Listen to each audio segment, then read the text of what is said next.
over a decade ago, I sold the coolest car I ever owned, and we just bought it back. Albeit for 3 times the price.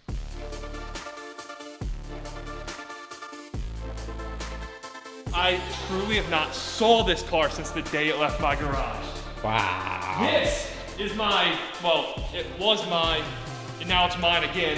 1993 Toyota Supra. I feel like we've all got that car that you sell and then you regret it from the second it leaves your sight. And for me, it's always been this Supra. It's the first car I ever ran a 9-second quarter-mile in, and we did it with a stock engine, a manual transmission, and like 20-year-old technology. But after I sold it, things got just a little bit more serious.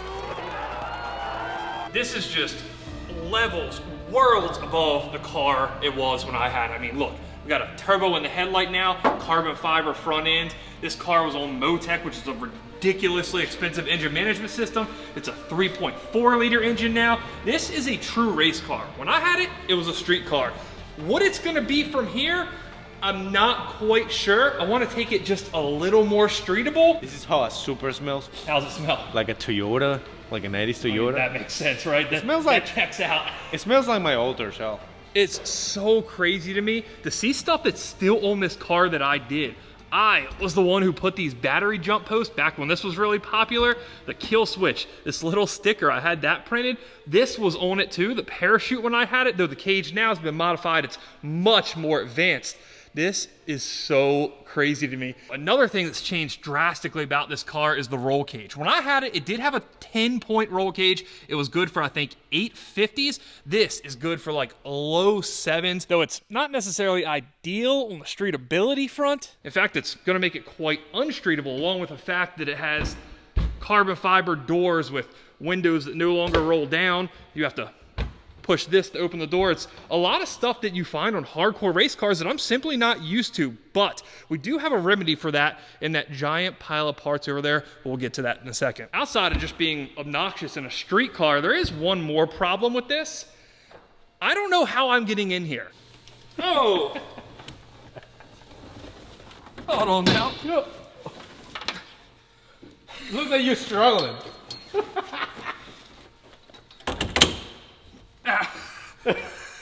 Okay, my head is on the cage. The seat will not work for me. This is about what I got right now. Nah, not gonna work. We're gonna have to do some modification here. This is gonna be good. I enjoy this. I know you are. Oh, you break the window. That was slick, that was smooth. Hope none of you guys ever see me doing that at the racetrack, you know. I'll just leave that shut now.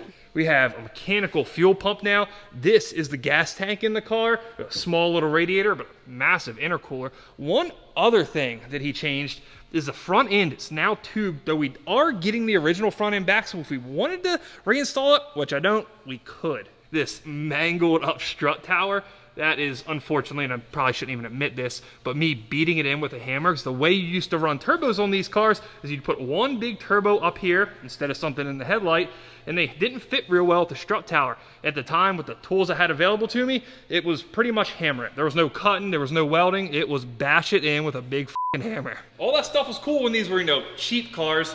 Not so much anymore. The massive silver lining with buying that car is we get so many parts with it.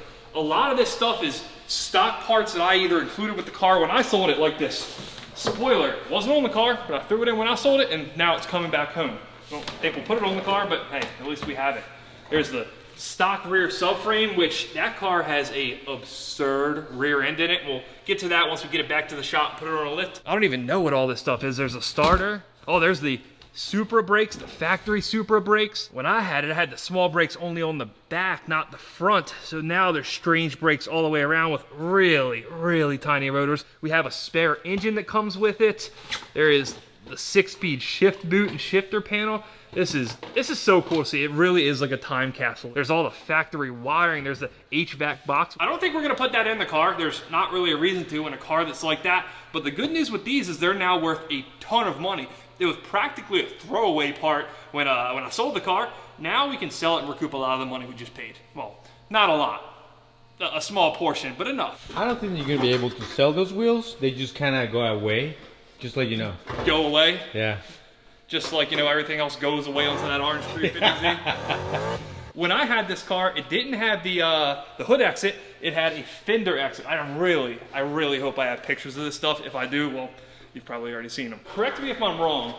I gave you a stock fender that did not have a hole in it, which is now back on the car. Yeah, the stock fender's back on the car. When I won World Cup in 2017, the fender exit was still on the car. So when we changed to a bigger turbo to run the Super Street, we put the factory fender that you took off the car back on. It's so weird to see all these factory parts for this car. We got a spare set of wheels here, again, that will remain with the car, Fernando. No, they're gonna disappear. All right.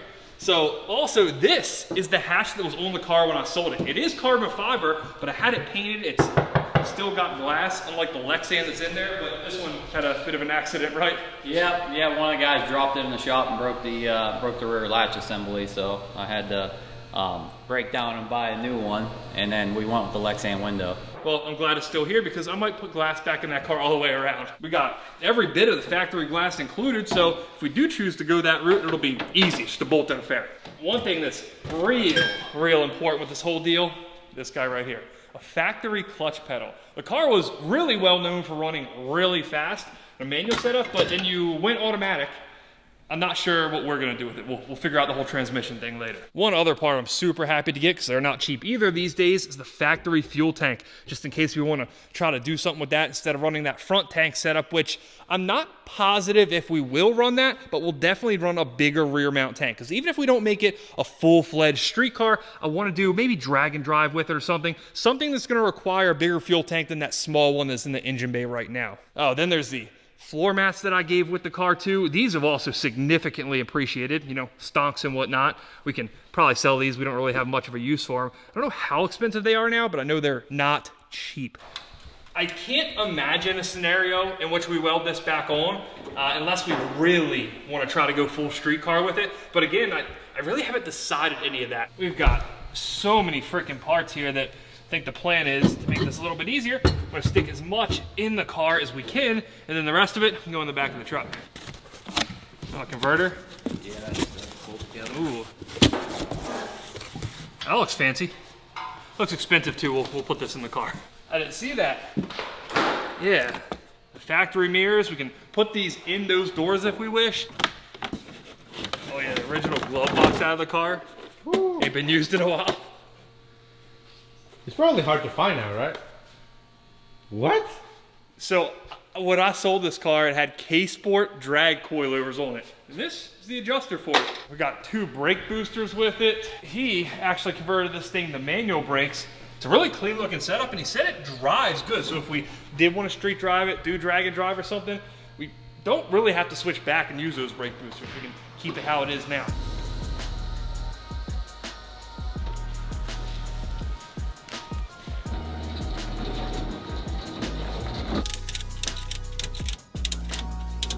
I honestly don't believe it. I truly don't believe that I own this car again. Let's get back to the shop and see what it looks like underneath.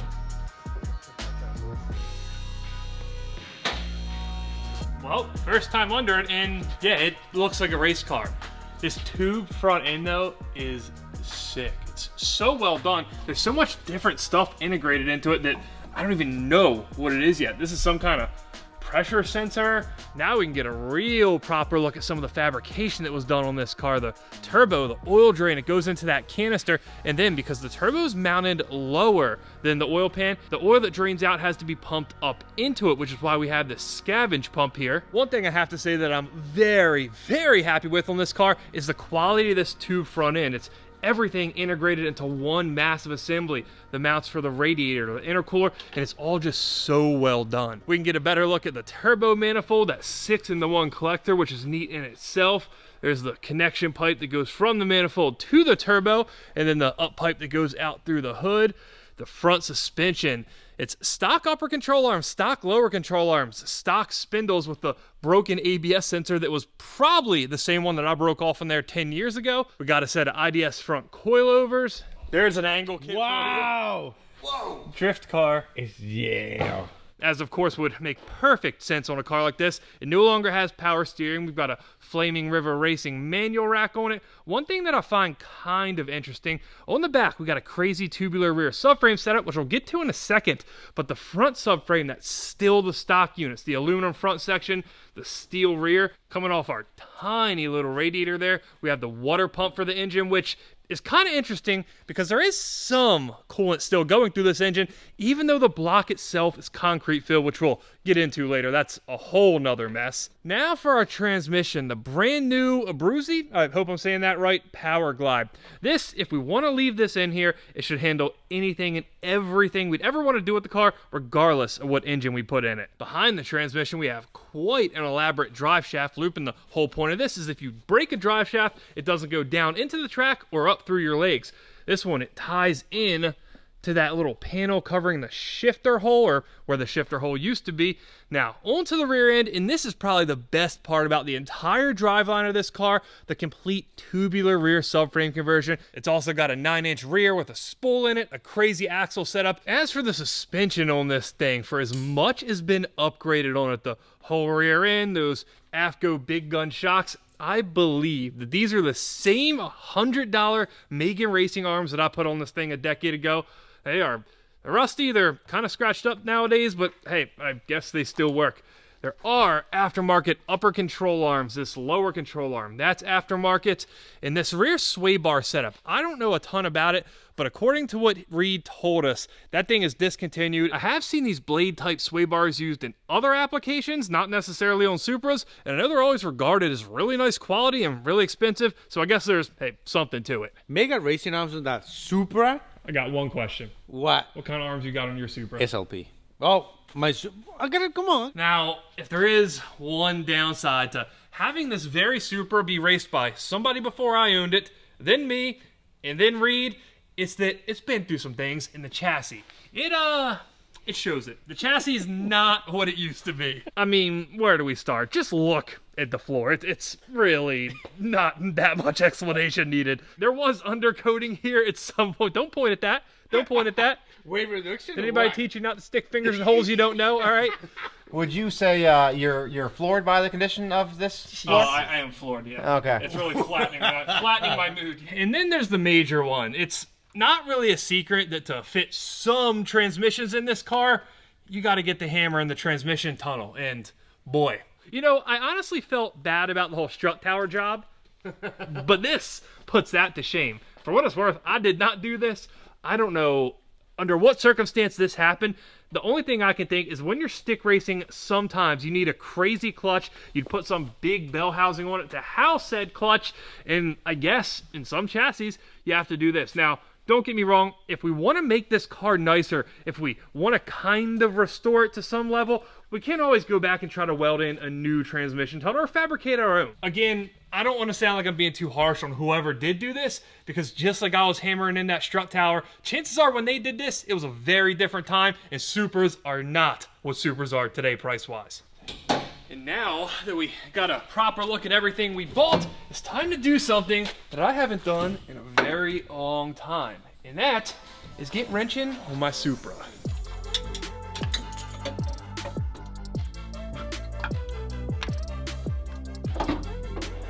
Oh my God. I feel like I caught a big fish.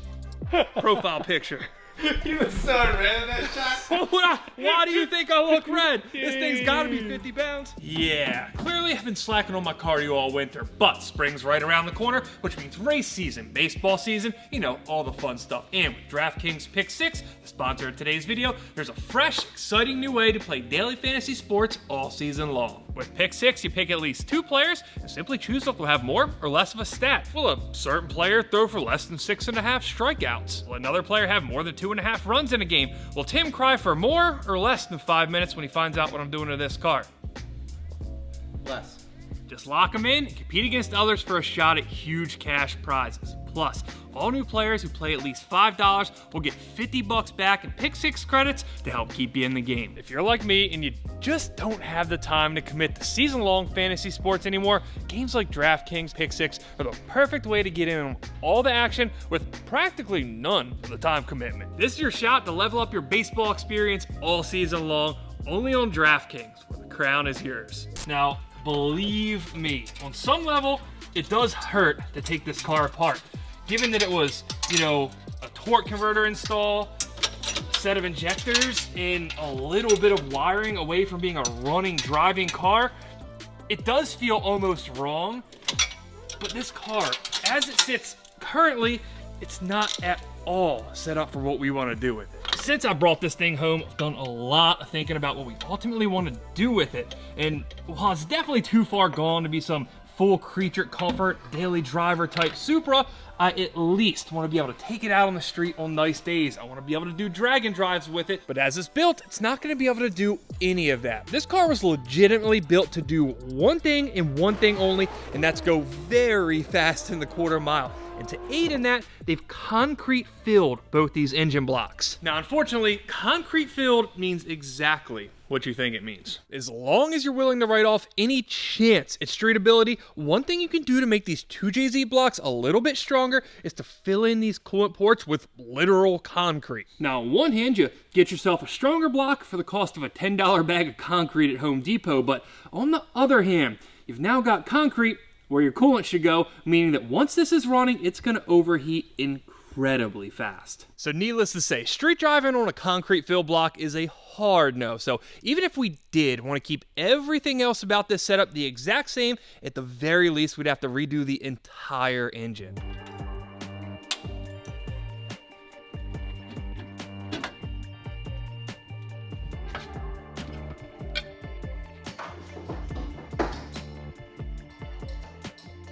Now, I know we've been talking about all this race car stuff like it's a bad thing. And in some cases, it is, but there are some positives as well. Number one, and by far the most important, is of course that race car go fast. And number two is that in all of, I don't know, a half an hour, we were ready to have this engine come out.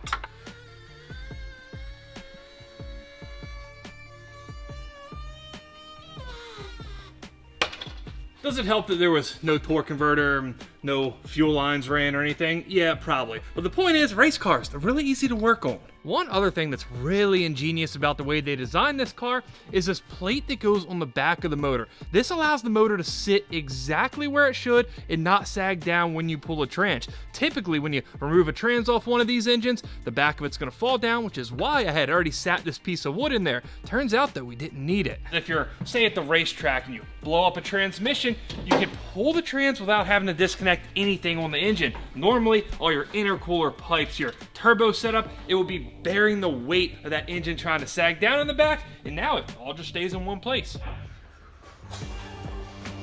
Well, that's much better than last time. Bring her on in, let's go. All right, yeah, that works. Now this big silver plate hanging off the front of the engine, and there goes all the hardware. This is known as a motor plate, and this replaces engine mounts entirely. Unfortunately, when you get into the higher power levels, it's not uncommon these 2JZ blocks will crack right around here from the stress that traditional motor mounts put on them. So not only is this a convenience feature, it's also a safety and a longevity feature. And also, our engine should be completely free at the moment. Oh yeah, right out, right out. As far as I can tell, we can just go up, straight up and out. Oh yeah, I love race cars.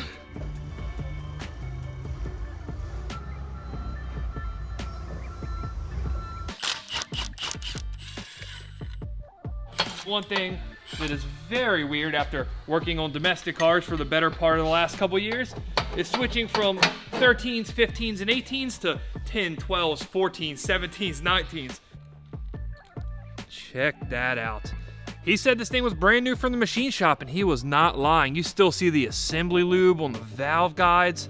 Wow. On the intake side of things, we got this sick 90mm Ross Machine Racing throttle body, but the intake manifold, this surprised me for good reason. It is a really nice looking dual injector manifold, meaning it's set up to run 12 fuel injectors. To buy something like this back in the day when I was messing with Supras, $2,000 plus. What about now? What do you think? What do you think that costs? I don't know. I was still with $2,000. I guess. $500. I've been out of the loop for a while on these things, and apparently, while the factory parts have gone up significantly, some of that Supra tax from back in the day, it's lightened up a little bit. There are much more affordable options to modify these cars now. And I guess when you consider that, it's not much of a surprise that everybody and their mother that has a 2JZ now is making 1,000 horsepower. You heard that, right? Everybody and their mother that has a 2JZ is making 1,000 horsepower. My mother doesn't have a 2JZ. She might not. Yeah, don't worry, we'll get into that in a little bit. I do have to applaud the ingenuity, I guess we'll call it, on this engine. There's a lot of instances of just really creative sensor location and things that they've modified to take advantage of things that already exist on this 2JZ and adapt them for their needs, like this coolant temperature sensor. And just in case you guys aren't familiar with 2JZ terminology, I've got you covered. 2JZ GTE Super engine. That's the one you want. VVTi spools the turbo quicker. GE also comes in Supras and a bunch of other cars. You still make power. GE VVTi. Weak rods, not what you want. you want strong rods. Strong rods. So we know that this is a GE VVTi cylinder head. Why do we know that? We know that for a multitude of reasons. A, it's a GE head because the coolant port for the upper radiator neck is on the left side of the engine. We know it has one cam position sensor instead of two like the GTEs have. We also know that it has GTE valve covers on it, and it's a GE head because of the offset valve cover hole here. And just for reference, the GTE valve covers are immediately recognizable because on the GE engines, they have this intake manifold assembly that runs across the top of the valve covers, so they all look like that. They're basically one big U shape. And one other thing that's also immediately obvious on these 2JZs, if it ever has this big intake cam gear on it, it's a VVTi engine. So that solves a cylinder head mystery. Now on our engine block, we can tell pretty much immediately that this is a non-turbo engine block. From the factory, the turbo cars have these two small little twin turbo assemblies hanging off the side of them, and that port, along with that port, is where the oil feeds are. So they're not tapped, they're blank. That means it was a non-turbo engine block. Now I know off the rip, it might sound weird to put a non-turbo engine in a car like that and then slap something like that on it. But believe it or not, the 2JZ GEs, the non-turbos, are actually preferable. Once they're built like this,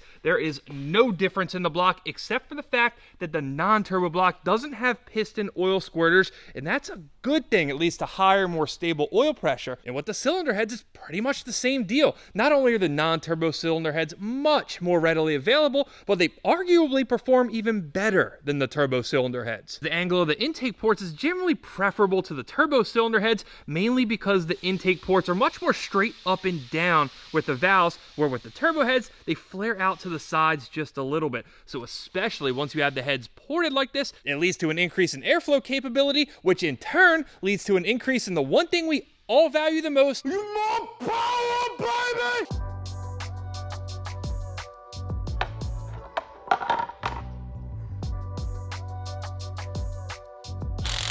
One of the first things we saw when we popped this valve cover off is that on the exhaust side, it's a GSC S2 cam, which is more of their street cam, and on the intake side, it's a GSC R2, which, as you might have guessed, stands for race. Moment of truth? I don't know what moment of truth it is, but the head is about to come off. I'm gonna get our first look inside this short block. Ooh, shiny, fancy. It's like the 2J. Check that out. This head gasket. This is made specifically for a dry block, meaning something that doesn't have coolant passages in it, and well, it looks like concrete. So when they say concrete filled, they genuinely mean it is full of concrete. They go get a bag of concrete, pour it up, mix it, jam it down there. I guess they plane it. That is thoroughly impressive. Is it really concrete? It's concrete. Yeah, it is. How do you get it to... You just scratched my concrete. So personally, I've never seen the inside of a concrete filled block. I've heard about it, I've seen it on video, never in person. And I've got to admit, it's actually kind of cool. And now that we're seeing it, you can really understand why it does make the block stronger. It effectively turns the sleeve from being, well, this thick to this thick. Just imagine the person who had this idea. I imagine it's some old dude in his garage in like the 60s trying to figure out how to stop blowing up his like small block Chevy. It had to be, right? There's no question. Conclusion to put concrete? Like, I don't know. It's curious to me. What's the old saying? What? Ain't dumb if it works. I guess. Oh yeah. Is that normal? For a boosted motor, for a race boosted motor, A race boosted motor. Let's be clear about that. Yes. A race boosted motor. the amount of blow by that this thing is designed to have is probably pretty great. I do ultimately want to build a streetable 2J, so just like the block itself, which we're going to have to change, the pistons, or maybe the bore in relation to the piston size, we're going to have to do something about that. I guess that's kind of a plus to the whole loose piston thing. It's real easy to turn over. Now, for the cylinder head, I'm a little unclear about exactly what they did. It's not something that you fill with concrete, so I assume that they welded the water jackets, and yeah, that's exactly what they did. Wow. You can actually see some of the imperfections in the weld. This is where a water jacket went. That's where a water jacket went. Now, I was originally kind of hopeful that we could try to re-drill the water jackets into this head, basically deleting the welding that they did, stick it on a streetable block, and have some sort of a working streetable engine. I don't know. I really don't know yet if that's going to be possible. Probably have to consult the machine shop on that one.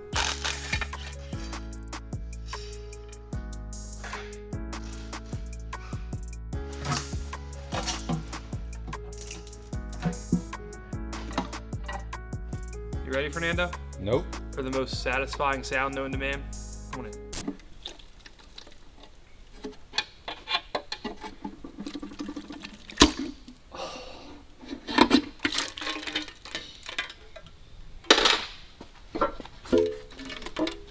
There's nothing that sounds as good as fresh sealant just breaking loose. Crank it over, fire it up, Tim.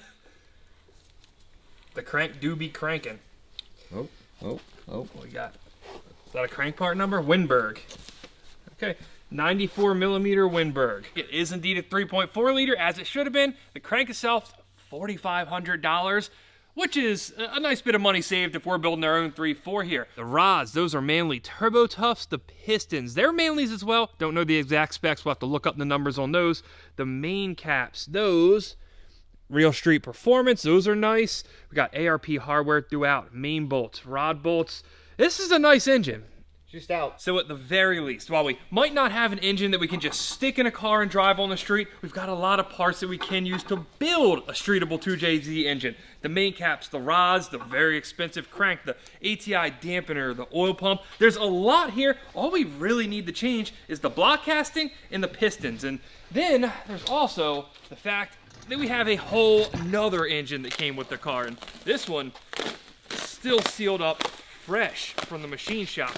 Now, unfortunately, this one is concrete filled as well, so it's also not a streetable engine. And in fact, there's something that you guys will see in a second that probably makes it an even less streetable engine than this one. But hey, it's never a bad thing to have two JZs. Right, Fernando? No. What's that, four JZ? 4 JZ. And how many you got? You got 5 JZ, right? I got 5 JZs. How many, and how do we get to that math? 2 JZs and 1 JZ. We got a total of 9 JZs here. Engine Builders Association. All right. Now the plan with this one is to sell it pretty much as it sits to try to pay for some of the build we're going to have to do to the 3.4. But to do that, we kind of need to know what's in it. We're trying to figure out what cams they are, but I don't see any markings. Oh, yeah. That is very new and shiny looking in there. So according to the internet, which is rarely, if ever, wrong, as we all know, those are Weissaco pistons. There's also been a debate that has started here in the shop about how you say Weissaco. Weissaco. I think it's Weissaco. Weisco. Weissaco. Looks nice. Cylinder walls look nicer than the other motor.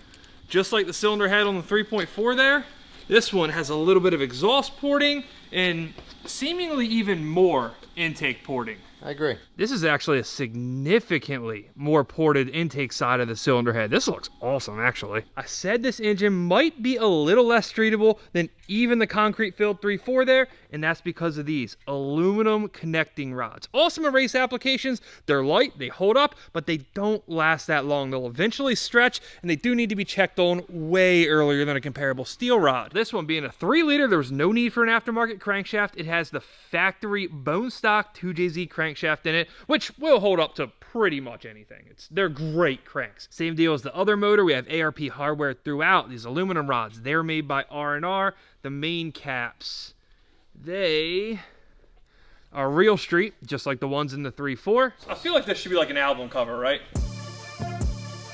Super Boys, yeah. You know what? We might as well. Like, we might as well for a second. This way. Tim has also bought himself just a freaking gem of a Supra. Really? Oh my god. It's a quality Supra, man.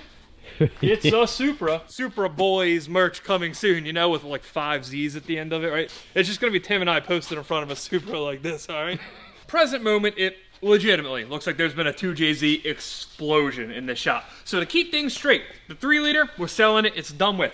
The parts, well, we're gonna keep some of them and sell probably just as many. There is a lot that I want to change about this build and try to tailor it to what we want to do with the car. As for the Power Glide, the converter, well, that's, I guess, TBD. We need to decide what we want to do with the engine before we decide if that is the right transmission for us. And then the 3.4 liter, we've actually already ordered another block for this. Recently, the company Dart came out with an engine block known as the Iron Eagle. Its purpose was to address some of the shortcomings in the factory 2JZ engine block, all while remaining 100% streetable. As for what we're gonna put that engine in, I don't know, we'll have to figure that out. We already have plans for this one. No, God! No, God, please, no! No! No!